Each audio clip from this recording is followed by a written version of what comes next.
मैं हूं आबिद हुसैन शेख। आपका खैर मकदम है 4TV न्यूज कर्नाटक एक्सप्रेस में। सबसे पहले नजर आज की हेडलाइंस पर।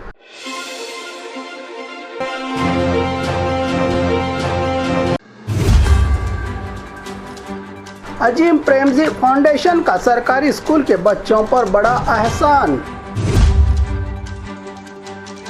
आईटीबीटी एम्प्लॉयज को कंपनियां देने जा रही हैं जोरदार झटका। कन्नड़ी गांव से माफी मांगी फोनपे के सीईओ ने। 45 साल में 79 मरतबा ब्लड डोनेट करने वाला दयावान। प्लास्टिक कचरा हीट मशीन से फैल रही हैं बीमारियां। सरकारी जगहों पर लैंड माफियाओं की बुरी नजर।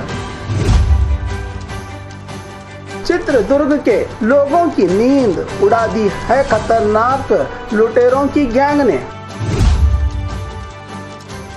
सनपीस्ट फैक्ट्री में मजदूरों के साथ नाइंसाफी।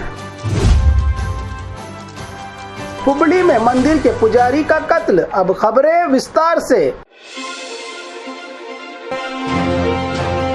अजीम प्रेमजी फाउंडेशन का सरकारी स्कूल के बच्चों पर बड़ा एहसान। यूं तो दुनिया में ऐसे कई डोनर्स हैं जो अपने तरीके से काम करके इंसानियत के काम आकर अपना फर्ज निभाते हैं। ऊपर वाले का दिया जमीन वालों पर खर्च करके सबसे बड़ी इंसानियत कहलाती है इंसानियत की मदद। ऐसे ही नामों में सबसे ऊपर विप्रो के चेयरपर्सन अजीम प्रेमजी फाउंडेशन हमेशा एजुकेशन और देश के भविष्य की चिंता। हर साल अपने फाउंडेशन से हजारों करोड़ शिक्षा के अलावा गरीबों को स्वाभिमान से जीने के लिए इनकी मदद। अब फिर एक बार सुर्खियों में है अजीम प्रेमजी की दयावान सोच और इंसानियत की सेवा। हफ्ते में एक दिन सरकारी स्कूल के बच्चों को अंडे देने वाला शिक्षा विभाग, जिसको 2 दिन कर दिया था सरकार ने, अब से 4 दिन के साथ हफ्ते के 6 दिन मिलेंगे अजीम प्रेमजी फाउंडेशन से। सरकारी और एडेड स्कूल में पढ़ने वाले 55 लाख बच्चों के लिए 3 साल तक 1500 करोड़ का खर्च बर्दाश्त करेंगे अजीम प्रेमजी फाउंडेशन, जिसके लिए सरकार और खुद सिद्धरामैया ने अजीम प्रेमजी का आभार व्यक्त किया।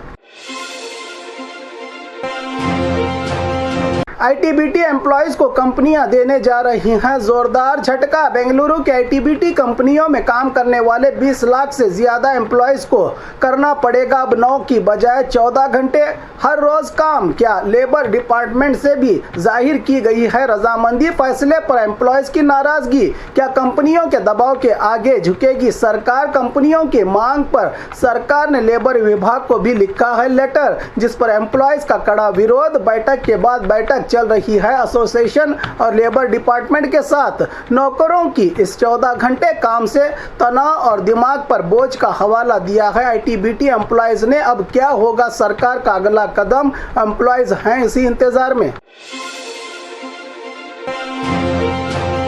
कन्नड़ी गांव से माफी मांगी फोनपे के सीईओ ने। कन्नड़ी गांव को 75% प्राइवेट सेक्टर में नौकरियों के रिजर्वेशन के खिलाफ क्या मेरे बच्चे कर्नाटक में नहीं हैं काम करने के लायक वाले ट्वीट पर हंगामा और फोनपे अनइंस्टॉल अभियान के बाद फोनपे के सीईओ समीर निगम ने कन्नड़ी गांव से माफी मांगते हुए कहा कि मेरा मकसद कन्नड़ी गांव का अपमान करना नहीं था। किसी को मेरे पोस्ट से दुख हुआ है तो माफ करने का पोस्ट ट्वीट के जरिए करके माफी मांगी है फोनपे के सीईओ समीर निगम ने।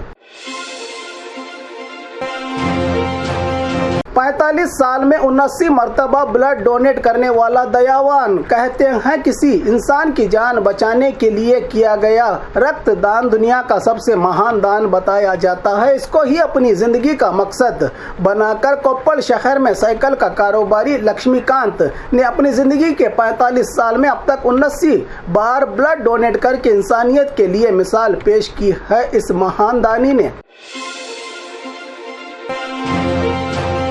प्लास्टिक कचरा हीट मशीन से फैल रही हैं बीमारियां। बीजापुर ताल्लुक का बुरनापुर गांव के गांधीनगर इलाके के लोगों का जीना दुश्वार, जहन्नम वाली जिंदगी बसर करने पर यहां के लोग हैं मजबूर। हजारों लोगों के बसने वाली इस बस्ती में स्थापित किया गया है प्राइवेट कारखाना। प्लास्टिक का कचरा जमा करके किया जाता है यहां पर हीटिंग मशीन से पैकिंग का प्रोसेस। इस यूनिट से स्किन की बीमारी तो सांस लेने में तकलीफ आसपास के लोग लगा रहे हैं। जानलेवा प्लास्टिक हीट मशीन यूनिट को यहां से निकालने की फरियाद। अधिकारियों के बर्ताव से भी हैं ये लोग नाराज। सरकारी जगहों पर लैंड माफियाओं की बुरी नजर। गुलबर्गा महानगर पालिका में सैकड़ों पब्लिक पार्क और गार्डन बनाए गए हैं ताकि लोग वॉकिंग, एक्सरसाइज और सुकून वाले पल बिता सके। जीवन के कल्याण कर्नाटका का एंट्रेंस दरवाजा कहे जाने वाला गुलबर्गा तेजी से आगे बढ़ रहा है आबादी की वजह से। हालांकि जैसे जैसे शहर बढ़ता जा रहा है पब्लिक पार्क गायब होते जा रहे हैं शहर से। कुछ जगह पार्क और गार्डन बिना रख रखाव के बर्बाद हो रहे हैं तो कुछ जगह पार्क और गार्डन पर गैर कानूनी कब्जा किया जा रहा है लैंड माफियाओं की तरफ से। शायद पार्क और गार्डन सिर्फ सरकारी रिकॉर्ड में ही बंद हैं जो आंखों को दिखाई नहीं देते। सरकार अपनी जमीनों को संभाले वरना हो जाएंगे लैंड माफियाओं के हवाले की आवाज उठी है गुलबर्गा में। चित्रदुर्ग के लोगों की नींद उड़ा दी है खतरनाक लुटेरों की गैंग ने। चड्डी गैंग को पकड़ना ही मुश्किल था तो टोपी गैंग के लिए जाल बिछाई पुलिस को। अब एक और नई लुटेरों की खतरनाक आंध्रा गैंग आई है सामने। चित्रदुर्ग के चल्लीकेरे तालुका के नायकनहल्ली में इस गैंग को देखकर लोगों के उड़ गए हैं होश, तो पुलिस के लिए भी इनको पकड़ना बन गया है चैलेंज। सनफीस्ट फैक्ट्री में मजदूरों के साथ नाइंसाफी। पिछले 7 दिन से सनफीस्ट बिस्किट तैयार करने वाली फैक्ट्री के बाहर मजदूरों की हड़ताल। बेंगलुरु के होसकोटे में रही फेमस सनफीस्ट बिस्किट फैक्ट्री में मजदूरों के साथ होता है जानवरों जैसा बर्ताव। 2 मजदूरों का काम एक मजदूर पर डाला जाता है। सवाल पूछने वाले मजदूरों को काम से निकालने की धमकी से नाराज अपने अधिकारों की लड़ाई लड़ रहे हैं। पिछले 7 दिन से हड़ताल पर रहे यहाँ के मजदूर। हुबली में मंदिर के पुजारी का कत्ल। हुबली धारवाड़ शहर का सरहदी इलाका ईश्वर नगर में रही वैष्णवी मंदिर के संस्थापक और मंदिर के पुजारी देवेंद्रप्पा वनहल्ली को मंदिर के पीछे वाले दरवाजे से बाहर जाते समय अनजान व्यक्ति ने तेज धार हथियार से हमला करके फरार होने के बाद लोगों की मदद से हॉस्पिटल में दाखिल किया गया पुजारी को, जहां इनकी मौत हो गई। मामला कल रात 8 बजे के करीब होने की जानकारी देते हुए हुबली धारवाड़ जुड़वा शहरों के police commissioner N Shashi Kumar ने कत्ल के कारणों का पता लगाने में जुटी है पुलिस, कहा कमिश्नर ने।